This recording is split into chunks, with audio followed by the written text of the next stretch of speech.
Okay, so hello again. Just housekeeping stuff. The exam review for exam 3, I believe, will be on Monday, November. I don't even know what, 6th, 7th, 8th, 9th. Monday, November 9th from 5 to 7 p.m. Right now it's scheduled to be 2 hours. Hopefully it won't go over like it did last time. But either way, whatever happens, it will be recorded and posted the same day on the YouTube channel. Also, if you guys are here, you obviously already know that I'm doing an extra SI session today. So this session is going to be from 12 to 1. And then at 1, we're just going to hop into the regularly scheduled SI session. And that will just run like normal. And we will just continue chapter 16. Hopefully, we'll finish a big chunk of it today, and then on Monday, we'll just finish whatever is left over. And then we'll just review until the exam. Question? Yeah, I have one. Did he say if all of chapter 16 is going to be on the test or only some of it? So, that was the next thing I was going to say. I'm pulling up an email right now because Dr. West emailed us back, finally. Not in like a shady way, just been a while. Okay, so what is going to be covered on the exam, according to what Dr. West told us, is chapter 14 is just going to be benzene and aromaticity, things like naming, properties, etc., things like that. Chapter 15 is going to be electrophilic aromatic substitutions. So like those reactions that we talked about, and then also retrosynthesis. So kind of like the benzene, the build a benzene game that we played. There's going to be a couple questions like that on there. And also all the substituent effects stuff. So what's an activator, what's a deactivator, what's ortho-para-directing, what's meta-directing, things like that. And then as far as chapter 16 goes, you're going to have to know these kind of naming things that we're going to talk about. We haven't covered all these things yet, so don't freak out. You're also going to have to know these concepts. So how does an acid versus a base catalyst affect the reaction? Know that the ketone and the aldehyde are always going to be the electrophiles, things like that. You also have to know that these are all reversible reactions and that they are all nucleophilic addition reactions, which I'm going to mention about 1 million times today. So hopefully you won't forget that. And as far as actual reactions, which ones you have to know, you're going to have to know the gemdiol one, the acetal ketol, the amine, hydrazone, oxime, enamine, and Wittig. So essentially what's on this list. So pretty much all of chapter 16, but he said no Grignard reactions or anything like that. So we don't have to like do those multi-step reactions and put it together and stuff like that. So it seems like a lot, but it won't be too bad. So someone asked about the Orion homework and stuff like that, the weekly assignments. So if it shows as a 0 on the actual Orion site, is it really our grade or is it defaulted to that?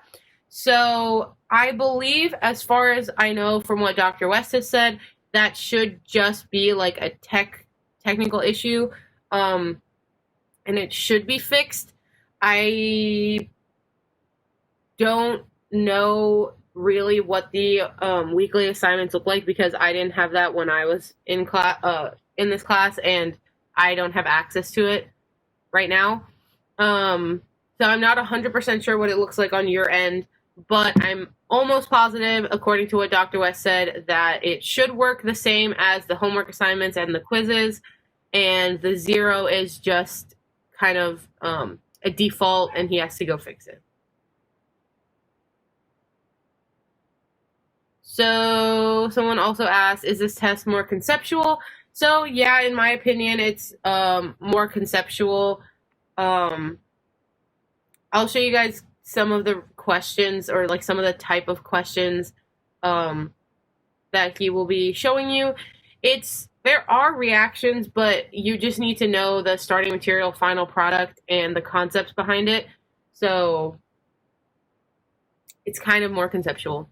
And in my opinion, it's more straightforward for the most part, because chapter 14 is super simple, super straightforward. Chapter 15 is a little bit more complicated. Do we need to know cyanohydrins? No, he did not say we need to know it, which is great because I hate doing the cyanohydrin reaction.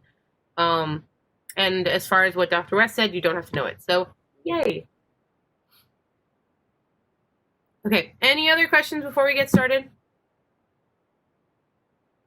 If not, I have one last point before we get started.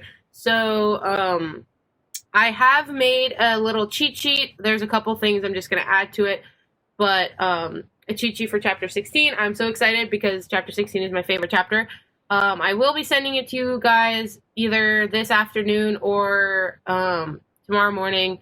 This weekend's kind of going to be crazy for me, so I will try to do everything for you guys as soon as possible, but expect a little bit of delay.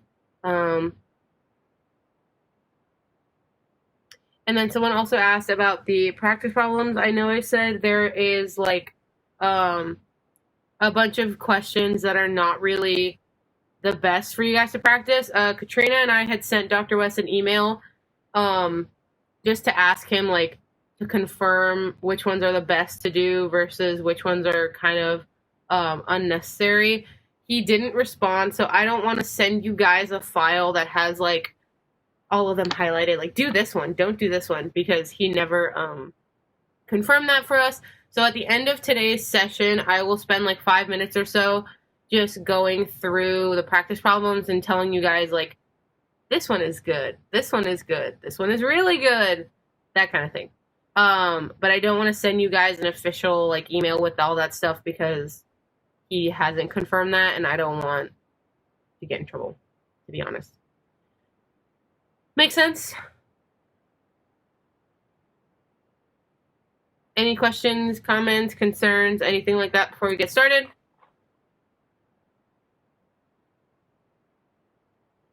Totally get it. Okay, cool. All right. So before we get into chapter 16 stuff, I just want to real quick run through these common benzene names because someone reminded me today. I completely forgot that I said I would send it to you. So I will send this to you, but I just want to go through it real quick and tell you guys these common names. So the first one we have is our methylbenzene, and the common name for that is toluene. It's just a benzene with a methyl on it. Next, we have a benzene with an amine on it. So we're going to call that aniline. That will be the common name. And the IUPAC name will be benzylamine. For our ether here, we are going to call that anisole, aka methoxybenzene. If you were in tutoring or when we talked about ethers way back in chapter 13 or whatever it was, you know that there's a couple different ways to name this depending on what textbook you look at and what rules people are following. And so I just looked up the most correct IUPAC name, and it is methoxybenzene. So yes, there are a couple different ways to name this that are technically correct, but this is the best one. That's why I included it here. So at this point, we should be familiar with phenol. Just know that Dr. West calls it hydroxybenzene. You could also call it benzyl alcohol. That's also correct, but just know hydroxybenzene is just a phenol. The next one is acetophenone. That's just a ketone on a benzene ring, and the technical name is methylphenylketone. For the aldehyde and the carboxylic acid, I only gave you guys the common name because either the IUPAC name is too complicated or it's pretty much the same and you don't need to know it.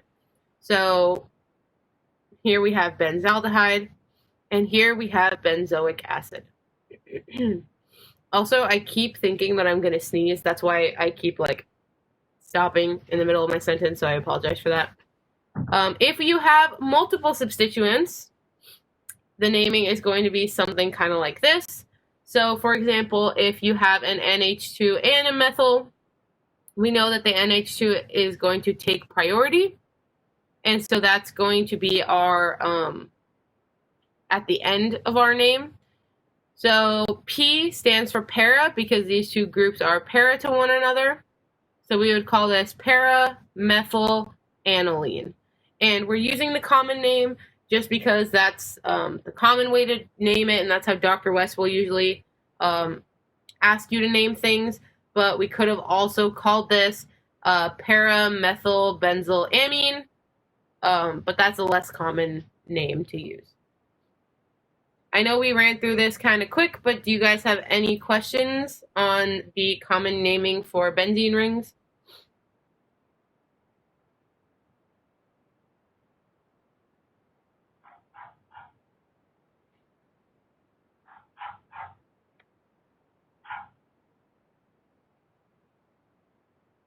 Yes, these are the ones you're most likely to see.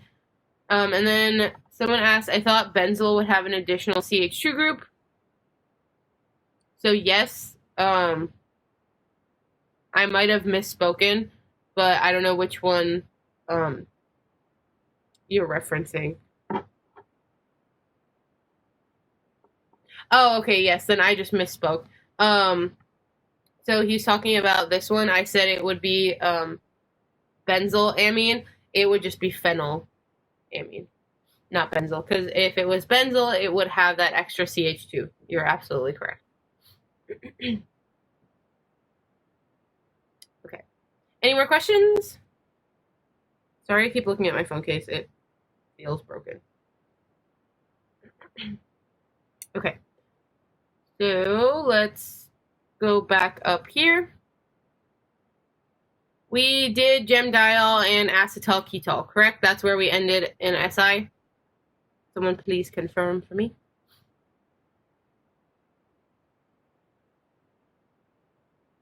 We didn't do acetal? Oh, that's my bad then. Okay, so let's get into it. I'm going to add a page, and I don't give myself enough room. I don't know if you guys can write in this space, but I'm just going to write on a different piece of paper. And then I'll write the summary on that page. Okay. So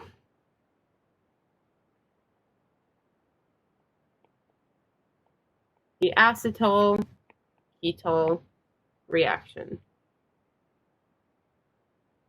So I am going to do the reaction mechanisms for you guys. And anytime I do a reaction mechanism, I get scared that, you know, either I lost people or people don't want to ask questions or people don't want to participate. So pretty please participate. You guys have been doing amazing this whole semester.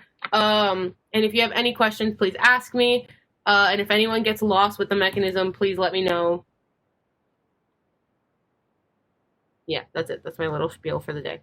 So the first one we're going to do is we're just going to start with a ketone. And we are going to use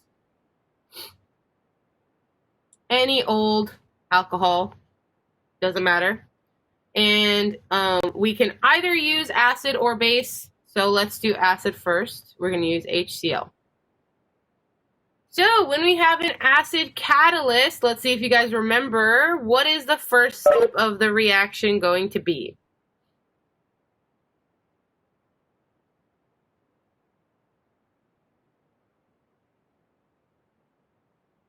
Yep. So we're going to have a protonation. This oxygen is going to steal that hydrogen and give the electrons here. So more conceptually speaking, what is happening here? Yes, it's being protonated, but the electrophile is becoming what?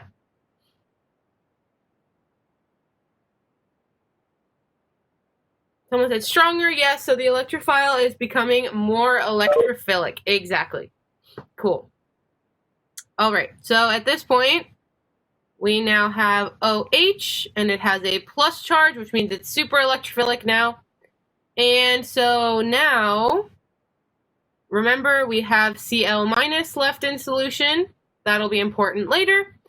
And we also have our alcohol. So our alcohol is going to use one of its lone pairs, and it's going to attack and kick up these electrons. And I know things are getting cut off and my screen is like going in and out, but I will zoom out at the end just so you guys can see everything.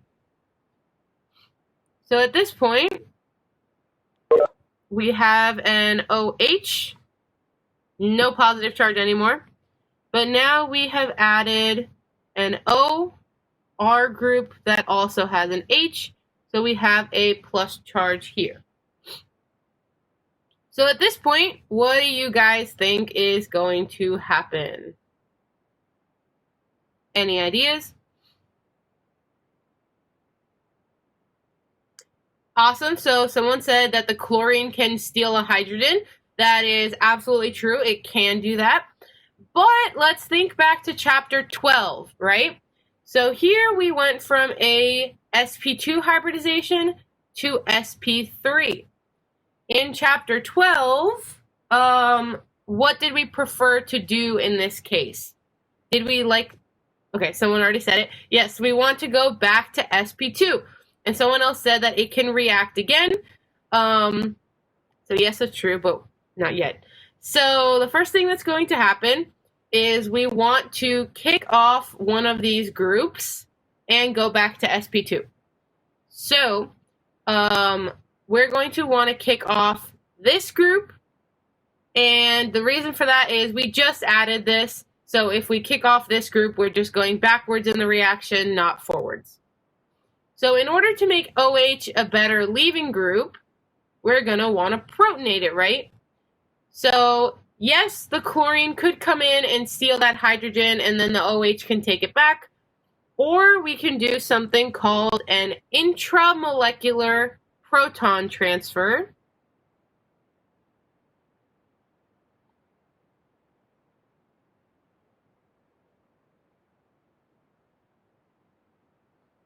And all this means is directly this oxygen is going to steal that hydrogen.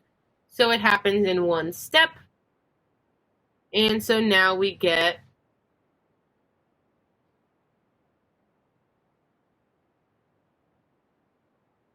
H2O plus. And on the other side, we have an OR group. And now in order to go back to sp2, this is going to drop its electrons down and kick off the leaving group.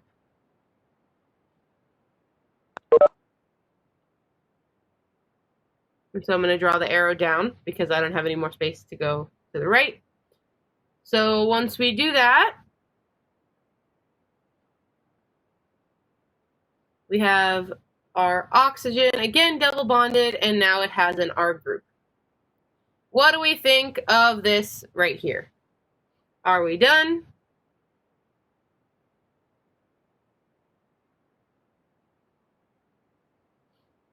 Nope. Someone said no. Why not? What can happen? And I'm also just writing down right here what else we have left in solution. Someone actually said this before. Okay, a bunch of people are telling me what's going to happen next, which, yes, you guys are all pretty much right. But what is something missing from what I've drawn here? Why is this primarily unstable? Exactly, someone said it, because we have a plus charge. Our final product is not going to have a charge. That's not stable. So that's how we know we're not done. We also know that since we had an acid catalyst, we still have H2O, and I'm actually going to move this underneath the arrow just because that's usually how we write it. So we have some H2O, Cl-, And as someone said, I don't remember who it was, I'm sorry, but we have another mole of our alcohol in solution. So what will actually happen is this alcohol can come in and attack here and kick up those electrons. So in this next step, we actually will have an OR group on one side. And now again, we have an OR with that extra pesky H. So at this point, what are we going to do to get rid of the plus charge? We have H2O and Cl minus in solution. What do you guys think is going to happen?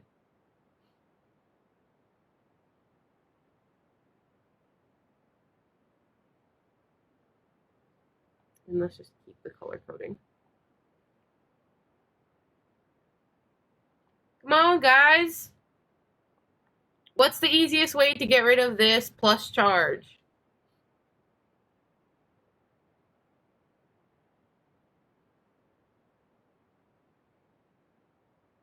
The Cl minus is going to deprotonate. Awesome, exactly. So the Cl minus will take the hydrogen and give those electrons back to the oxygen. Also, sorry for all these wiggly, funky arrows. Alrighty, so now once we deprotonate, we have OR and OR. Are we happy now? Is there anything unstable, any charges? Or are we happy?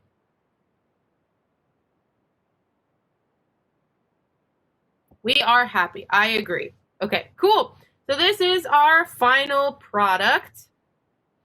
And we're going to call this guy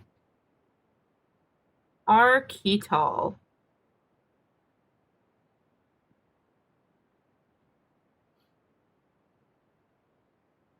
So I will zoom out. Dang, this was a long reaction, wasn't it?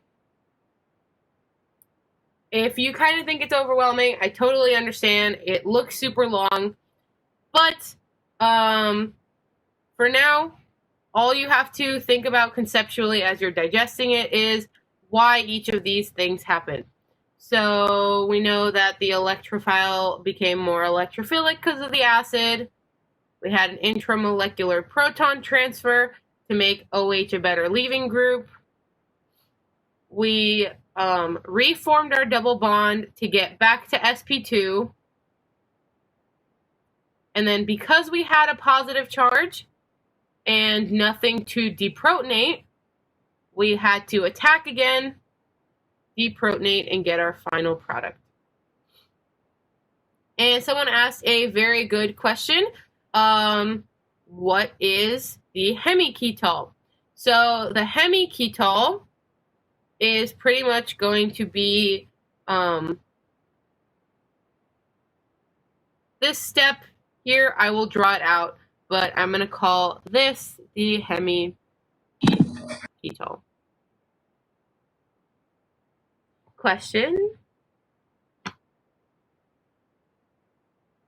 When I hear people's mics turn on, I get so excited. Okay, so this is the case for an acid catalyst. So when you have a ketone and an acid, you get a ketol. If you had a ketone in base, the reaction is going to be a little bit different. So let's do that. Rosemary? So the HCl was the acid catalyst in this case? Yep. Okay, I'm confused why we added the ROH the second time. Okay, that's completely fair. That's a valid question. So let's go back here. And usually, we don't kind of go in and randomly like reattack things. So why did we do it in this case, right? So at this point, we had gone from sp2 to sp3, and we know that that's kind of unstable, right? It's less stable. So we decided that the best option would be to reform our double bond and kick off our new leaving group, right? And so once we did that, yay, we became more stable because we're sp2, but now we have a plus charge here, that positive charge. And usually when we have a positive charge, the way we get rid of it is by deprotonating. But in this case, we have an R group, not a hydrogen, so we have no way to deprotonate that to get rid of the plus charge. The only way we can get rid of the positive charge is by attacking again, so that these electrons go back up and they neutralize the positive charge. It kind of sounds stupid if you do it. I won't say stupid because, you know, everything makes sense if you think about it hard enough. But it's kind of silly that we went through all this work to get the sp2 back, but then we just end up attacking it again and making it sp3. But just remember, at the end of the day, all of these steps are reversible. So at any point, we could just go backwards and go to the ketone. We're just showing in these steps, like, how it could go to completion. So it's not necessarily saying that this is, like, the best way to go about it, but that is the way to get to completion, if that makes sense. Does that sort of kind of answer your question?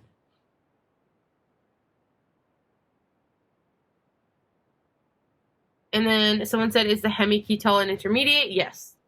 And the only reason I point it out is because it's going to be important in the base example. And someone asked a question, and it was, what's the difference between an acetal and a ketol? So that is a great question. I won't draw out the entire reaction again for the acetal, but... What's wrong? He's crazy. Your mic is on. Oh, I'm sorry. Thank you. Okay. Okay, so I won't draw it all again for the aldehyde, but essentially, if this ketone was an aldehyde, it would make an acetal, and it would be the same. It would just have a hydrogen here instead of a carbon. And again, I will show you guys that in a second. You are welcome. Okay, so if we have a ketone again with an alcohol, but now we had a base catalyst, so like OH minus, or we had no catalyst, we would actually I won't write no catalyst. I'll just say that verbally at the end because the mechanism won't make sense if I do that. But if we have a base catalyst, the first step is now going to be deprotonating and giving those electrons back to the oxygen. And can anyone tell me what we form in that step when we deprotonate the alcohol and give it a negative charge? The alkoxide, exactly. Yay. I'm so glad you guys remember. Okay, so at this point, we have made H2O again. Or not again. We made H2O. And now the alkoxide can attack, kick up those electrons, and now, instead of having a plus charge and needing to deprotonate, we actually have a minus charge. So what do we have to do in the next step?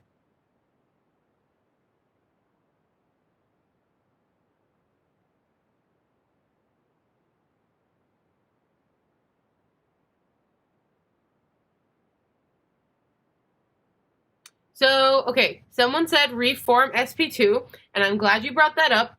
So, if we reform sp2, we would have to remake a double bond, right? And so the reason we were able to do that in this case going forward is because we had this extra group that was able to give a hydrogen to the OH, make it a good leaving group, and kick it off. If we do that here, instead of moving forwards, we will move backwards. Because right now, O- is a terrible leaving group. And when we protonate it to make it OH, it's still not going to be a good enough leaving group to kick off. So, yes, we can reform sp2, but that will be the backwards reaction, not the forwards reaction. Does that make sense? I'm really, really glad you said that, though, because that's an important thing that we need to distinguish between acid and base catalyzed. So in this case, we are actually just going to protonate. So it's going to steal. That looks silly. I'll redraw the H2O. So at this point, we are going to protonate. We're going to steal a hydrogen, and we get OH on one side and an OR on the other side. So, are we happy? Are we done? What can we do next? What do you guys think? And if you don't want to type, you can always, speak. Someone said happy. Yes, I would actually agree with you. So at this point, we are happy. We can't do anything more because, as I mentioned, we will only have OH minus in solution. So we will only have base and another mole of alcohol if we think about it the same way we thought about the previous one. And now there's no way to make the reaction happen again because we would need an acid catalyst to protonate this to make the reaction continue. So we are actually done, and we're going to call this the Hemi Ketol.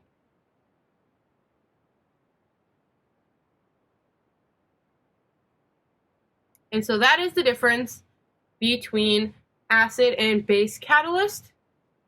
And so right here, I'm just also going to make a note. With no catalyst,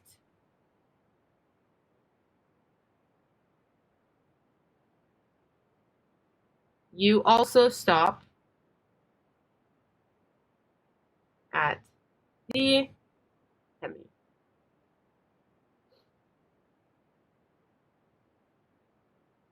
So, acid catalyzed will go all the way to the final product. If you have base or no catalyst, you stop at the Hemi.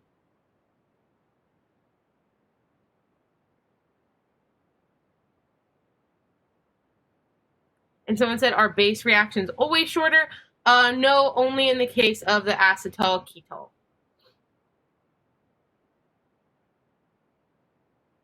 And a couple people are asking what the acetal is. I'm going to draw it out in 1 second. Any questions about this, or can I scroll and draw something new? Seems most people are good. So, oh, yes, and someone asked a wonderful question. So, yes, this reaction will be at equilibrium. So it is always moving back and forth, and there's nothing really that you have to remember about the equilibrium. It's pretty much balanced, we can say. Alrighty. So, kind of in summary, we know that the ketone with alcohol and acid goes to completion. Oopsie.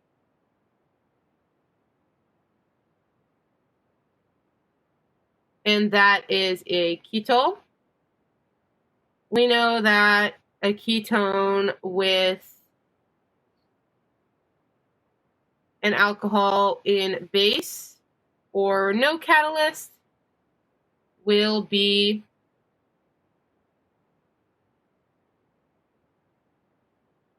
a Hemi Ketol.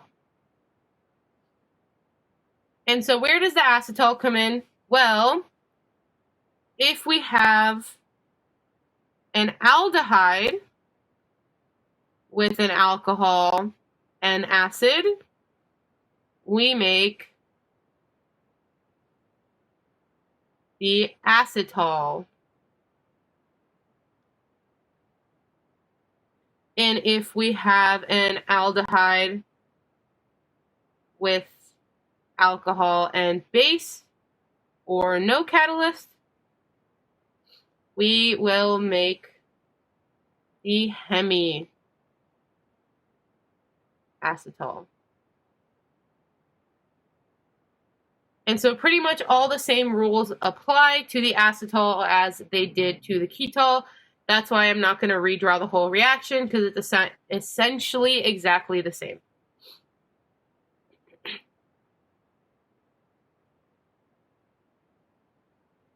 Any questions? Okay, the way I remember these names is really silly, and I don't know if it's actually going to help anyone.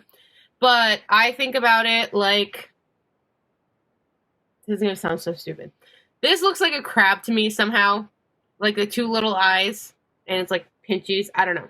So crab is a ketol, and so this crab has half of the normal crab, but it's half messed up. So it's half a crab. Hemi Ketol. If that makes no sense to you, pretend I never said it. But yeah, that's how I remembered it. Anyways, I'll leave this up for like a couple more seconds, and then we can go on to the next reaction.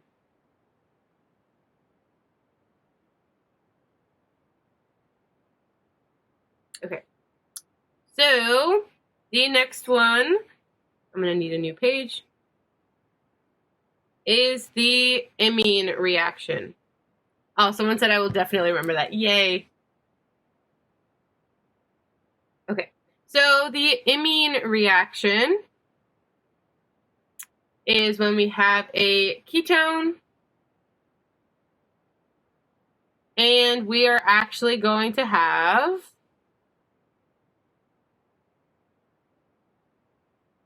this. So someone please tell me what functional group this is. And in the meantime, someone said, will this be on YouTube? I joined late. Yes, it will be. Awesome, guys. So yes, this is a primary amine. Very important that you know it is primary. So it is a primary amine. And let's just do an acid catalyst. For this example, or for this reaction, I should say, acid and base are going to give you the same results, so it doesn't matter. They will give you the same results. And it is at equilibrium. And I forgot to write the name for you guys, so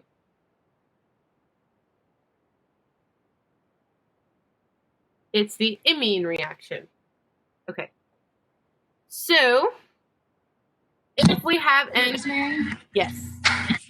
Are all of these reactions just with ketones, or are they with aldehydes as well?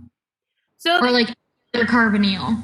They could technically happen with an aldehyde or a ketone, but other than the acetal-ketol reaction, we only use ketones really, just because it'll yield the same exact product, just with a hydrogen instead of a carbon.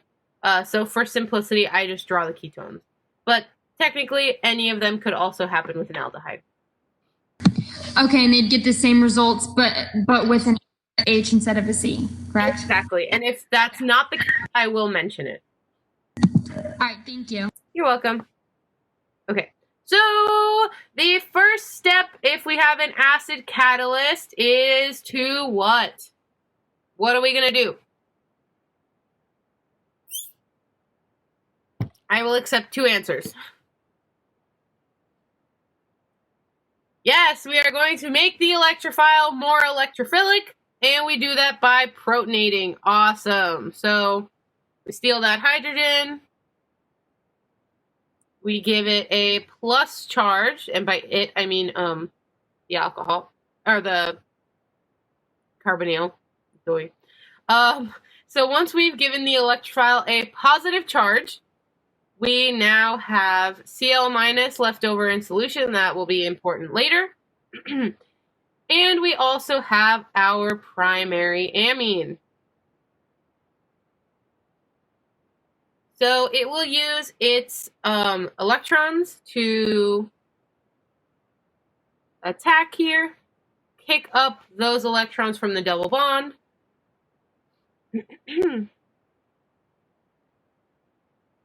And now we have our OH here. And we also have our NR plus 2 H's. So what charge does this nitrogen have? Hint, it has 4 bonds. A plus charge. Yes, exactly. So we went from sp2 to sp3. What do we want to do in the next step? Reform sp2. Someone said that. I completely agree. And so before we do that, we're going to want to make our leaving group a little bit better because OH is not a great leaving group. So what can we do to make it a better leaving group? One person said it, but I want a couple more people to answer.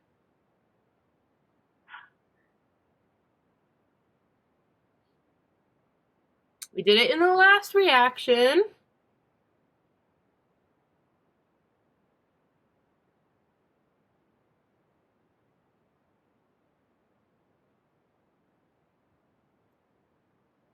One more person said it. I need at least one more person to say it. Please.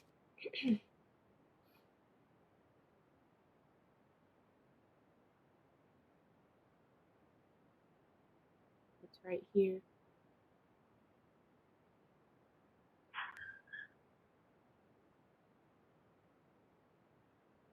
An intramolecular proton transfer. Yay! Okay.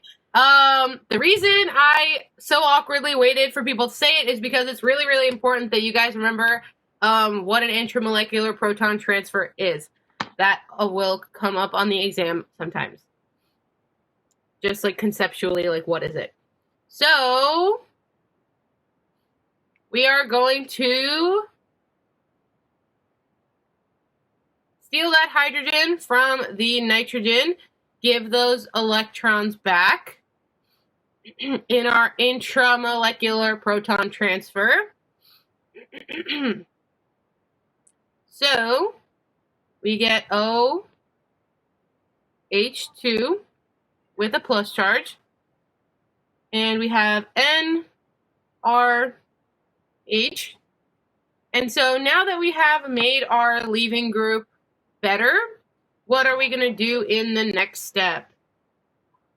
What do you guys think in order to regain sp2 hybridization? We're going to use a lone pair from nitrogen to reform the double bond, which will kick off the leaving group. Awesome. So in the next step, we get N with an R group and an H. And now we have a plus charge on our nitrogen. Uh-oh. So we know we're not done yet. And we also know we have H2O in solution. And we have Cl-. So what can we do in the next step to get rid of the plus charge?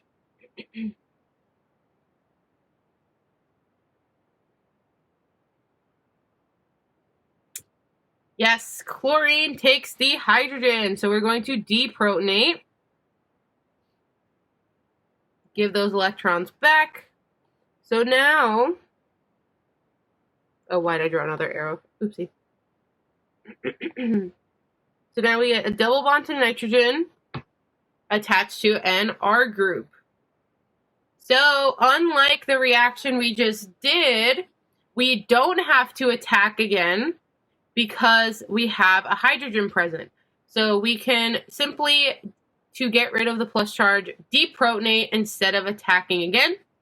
That's why acid and base catalyst will work equally as well, because there's no need to react a second time. And so this is our final product.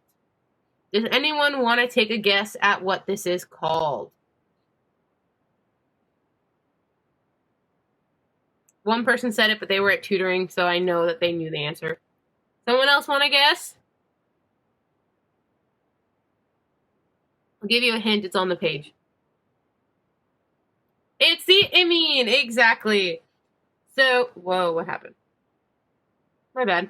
So it is called the amine.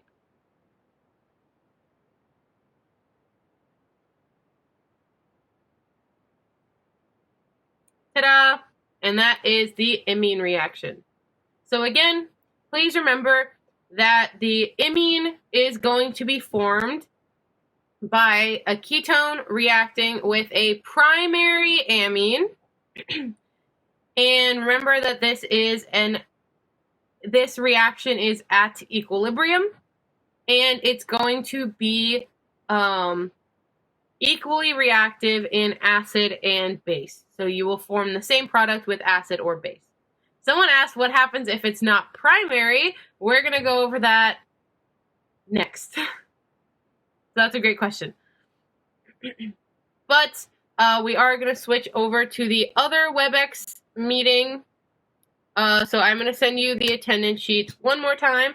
Pretty please sign into this session. And then we are going to go into the next meeting.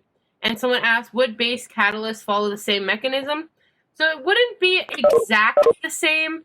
The difference is going to be that in the first step, instead of protonating, you're going to actually just deprotonate the nucleophile. And so instead of having a plus charge here, you would have a minus. And you would actually be able to transfer 2 protons. And then you would kick off the leaving group. And instead of getting a plus charge here, you would just end with the final product. I can show it to you if that sounded a little bit more complicated than it should be. But essentially, you would get the same product, just a slightly different mechanism, because in the first step, you deprotonate the nucleophile instead of protonating the electrophile. You are very welcome. So I will end this meeting, and I will see you all in a little bit. Bye-bye.